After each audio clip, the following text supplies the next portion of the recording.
Bismillahirrahmanirrahim. Assalamu alaikum everyone.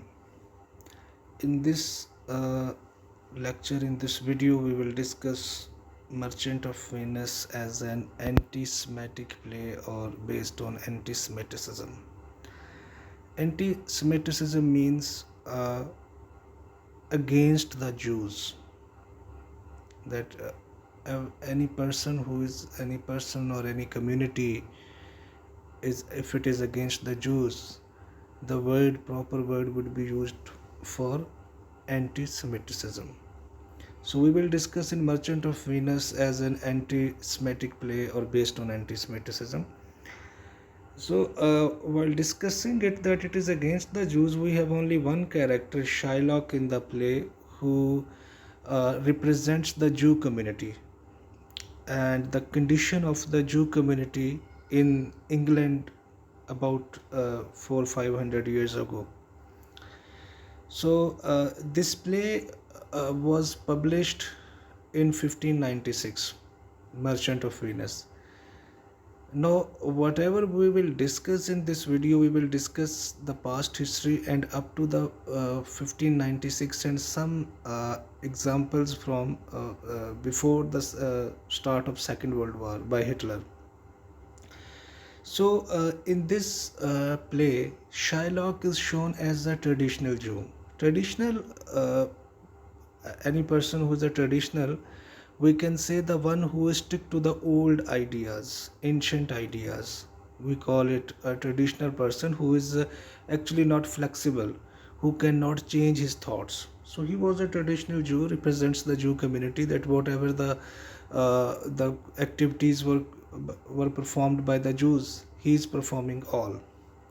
He was against the Christians just like other Jews, and Christians were against the Jews, and Jews were against the Christians. And also in this English laws, in Britain laws, there was a discrimination for the Jews as compared to the Christians. The Christians were given the status of first citizen, and definitely the minority which is looked down upon by the government, it is considered as second citizen, second ranked citizen of UK. So lawfully they were not having that much power as an equal citizen in Britain. Interestingly, both the laws, the religious laws as well as the other the governmental laws in Christianity and in Jews, in both these religious teachings, lending money on interest, we call it usury. So usury means that when you lend money, you give money to someone as loan, but on a very high interest rate. Like if government has fixed 5% interest rate, but a private person who is lending money for 10% or 15% interest rate, much higher than the usual or than the set patterns decided by the government. So interest rate higher than the interest rate settled by the government.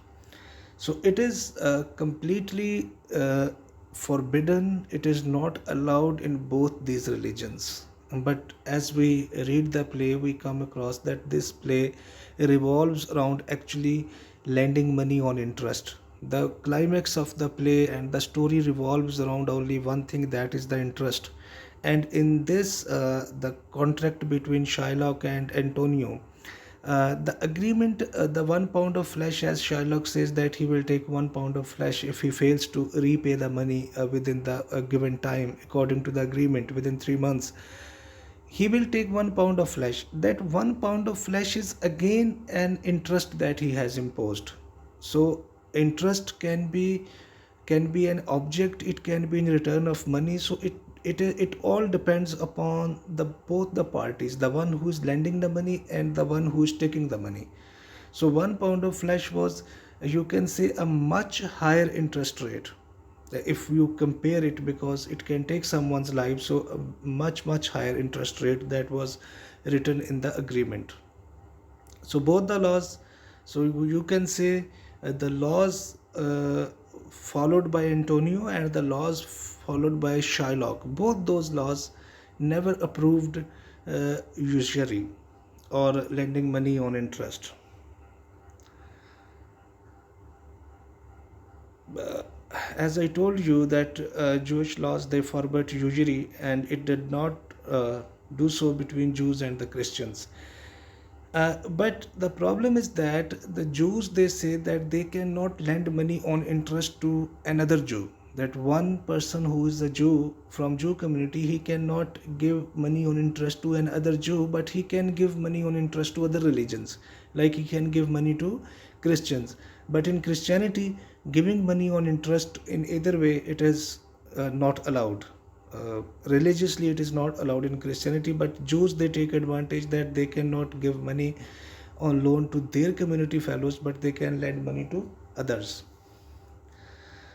No, but as far as in the late 16th century, as we talk about 1596 when this play was published, so Jews were not treated as equal citizens in all the professions and in all the areas of the state.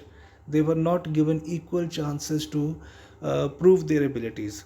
Uh, you can take this example of black and white racist war, civil war that was in United States of America, and it had taken a lot of lives. And the black in America, they were not given equal rights until 1965 or 1970, as the leader of black was Martin Luther King Jr., who died somewhere in 1963 or 65.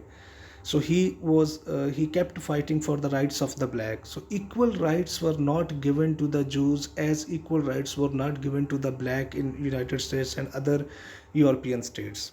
So they were not the Jews in Britain, they were not given equal opportunity of business. So their business was restricted, that a person who is a Jew, he could do three or four things like selling old clothes, that they can sell old clothes, peddling, and money lending. So these were the professions actually these Jews they could carry on in uh, this in Britain. So a book was written by George Frederickson, Racism, a short history. Racism means it is from race.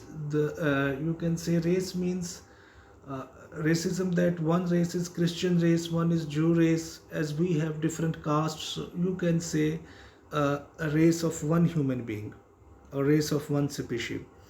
So, Fred observed that the increasing hostility of European Christians toward the Jews. No, he in the 12th and the 13th century laid a foundation for the racism that developed. So, Frederickson he tells us about the history, that how this the problem between the Christians and the Jews it emerged. So he refers it back to 12th and 13th century, where he says that there was a hostility towards the Jews by the European states. So it was the beginning in 12th and 13th century, but later on the racism developed, and a constant source of a problem, a constant source of war, you can say a civil war, a constant source of trouble or enmity between Christians and the Jews, it carried on for uh, hundreds of years. So George Frederickson he mentions the actual happening, what actually happened that made these two communities hostile to each other. So why were they hostile? Because he claims that the Christians they were not giving equal rights to the Jews. That is why the problem. So with the passage of time, the problem it increased. Uh, then we have talk about again, as Shylock is condemned in the play because he was giving money on interest. So let's say the church condemned usury as sinful. So church condemned means that the Christian community or the Christian popes they condemned it, that it was not appreciated giving money on interest on high rates. So it was sinful. Uh, but again, the church and the state they could not made laws to restrict it or to stop it or to eradicate it, eradicate this taboo or social evil. So they condemned it. They openly used to say that uh, you this lending money on interest is not allowed. It is not in human favor. But at the same time, they were not doing anything practical to stop it. So just saying by the words, but lawfully they allowed it. The state means the government. Usury was generally considered to be grave social evil. So one of the grave social evil was usury. Yet society could not, it seemed, to do without it. But they believed that although it was sinful, although state condemned it, church condemned it, but they believed that without lending money on interest, the society cannot move on. uh, Probably because the need of every person cannot be fulfilled by the government, so the people who are lending money on interest, they could have been allowed in this sense that they can give money because at the time of crisis they may fulfill the needs of the people, although the people they have to repay a lot of money back. And there was much popular loathing of users and their needful services. So many of the people, they used to take a lot of money from the money lenders. So the problem was real. Everyone condemned it, but no one made any such laws to stop it. And one thing more about this play, that is, we talk it as anti-Semitism. It is believed by the when this Second World War started in 1939. But somewhere in 1932, 33, 34, in those years, when the problem was increasing between Germany and other countries of Europe, this play, Merchant of Venus, it was almost 50 times performed on stage in Germany.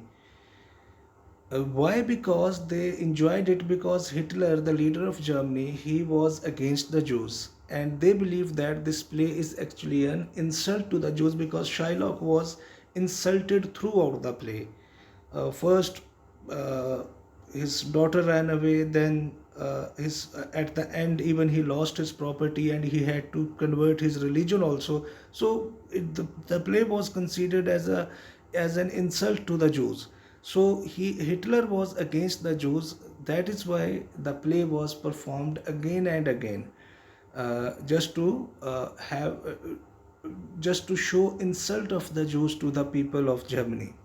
So in this way, the Jews, they were also in 16th century, they were marginalized, and again the same, there was a repeat telecast somewhere in Second World War and before Second World War. So we can say that it is an anti-Semitic play, or anti based on anti-Semitism.